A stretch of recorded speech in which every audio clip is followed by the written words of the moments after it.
हम संगीता ठाकुर स्वागत करे छी अपन यूट्यूब चैनल मिथिला के नगरिया में। आइ के एहि वीडियो में सावन सोमवारी व्रतक कथा सुनाब। अगर चैनल पर नया छी तो चैनल के सब्सक्राइब जरूर कर लेब आ नोटिफिकेशन जरूर ऑन कर लेब, क्योंकि एहि चैनल पर मिथिलांचल से जुड़ल हर पाबनि त्योहार के जानकारी, धार्मिक कथा आ पूजा पाठ से जुड़ल उपाय भेटत। तो चलू आब सावन सोमवारी व्रतक कथा सुनू।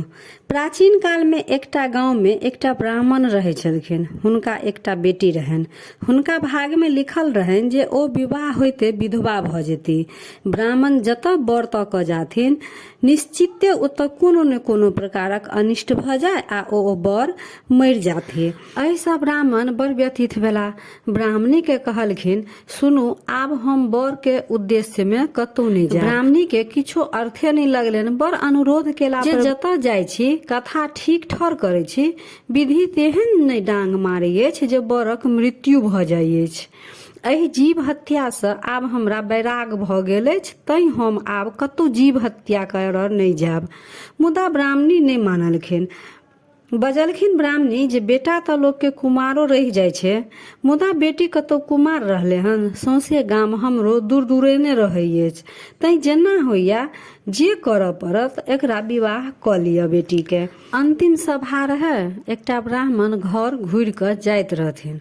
हुनका ब्राह्मण पूछलखिन जे अहाँ के अगर योग्य कन्या भेटत त विवाह करब। ओ ब्राह्मण कहलखिन जे अगर योग्य कन्या भेट जायत त किया ने बियाह करब, क लेब। घर जाकर ब्राह्मण ब्राह्मणी के कहलखिन, हम बर आनि देलहुं, आब शीघ्र जतेक जल्दी भ सकै विवाह के ओरियान करू। झटपट ब्राह्मणी सब किछु ओरियौलनि। डेराइते मोन से बेटी के आनि बैसौलनि आ विवाह भेल। जखन दुनू बर कन्या गोसाई के गोर लागऽ के लेल गेलखिन गोसाई घर में, तखनते बरक मृत्यु भ गेलनि। छन्ने में गीत नादक स्थान पर कन्ना रोहिट पसरि गेलनि। सब ओहि बर के अर्थी ल क शमशान घाट जाय लगलखिन। तब ब्राह्मण के बेटी कहलखिन जे हमहू संगे जायब। बूढ़ पुरान सब बुझौलखिन, समझेलखिन जे अहाँ मूल लोक के संग कोना जायब। मूल संग जीवितक लोक के कोन संबंध अछि। मुदा ओ ठानि लेने रहथिन जे आब हम एतऽ नहीं रहब, संगे जायब। अंत में बूढ़ पुरान सब कहलखिन जे हिनका त जिद लागल छै त की करबे, जाय दियौ। एकटा खाट पर चढ़ा क बोन में द अबियौन। संग संग ब्राह्मण के बेटी सेहो गेली। ओहि ठाम चाननक एकटा जंगल में गाछ रहे। ब्राह्मणी के बेटी ओहि गाछ तर नित्य रोज सब दिन साँझ भिनसर कनैत रहे छलखिन जोर जोर से।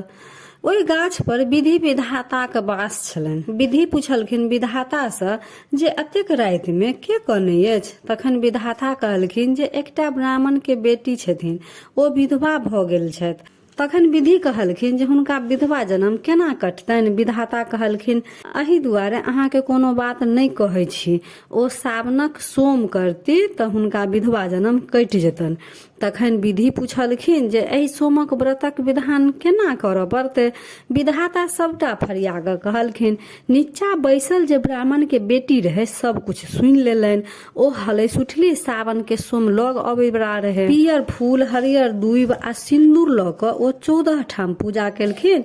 एकटा सोम केलखिन त स्वामी के अंग डोलऽ लगलनि। दोसर सोम केलखिन त दोसर अंग डोलऽ लगलनि।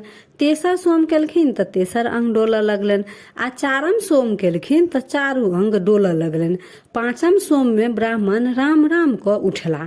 ब्राह्मणी के कहलखिन जे हम बहुत देर तक सुतल रहलहुं, बड़ गाढ़ नींद भ गेल छल। ब्राह्मणी कहलखिन जे हमरा संगे आब गाम चलू। दुनू गोटे गाम गेला। जखन दुनू गोटे गाम पहुंचला त लोक सब देखलकनि त ओ ब्राह्मणी के कह गेलनि, ब्राह्मणी अहाँ के बेटी जमाय अबै अछि। ब्राह्मणी कानि उठलखिन। हुनका तो कुछ बुझल नहीं छलनि। ब्राह्मणी कहे छथिन, किया खोजबै छी, किया चोल करे छी, हमर बेटी कतऽ से आओत।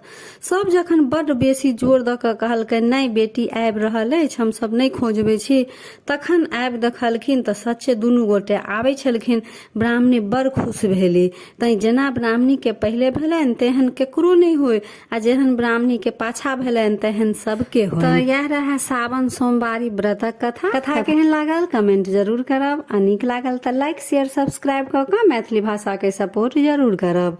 त फेर उपस्थित होइ छी एकटा नया वीडियो के संग। ताबे तक जय मिथिला, जय मैथिली।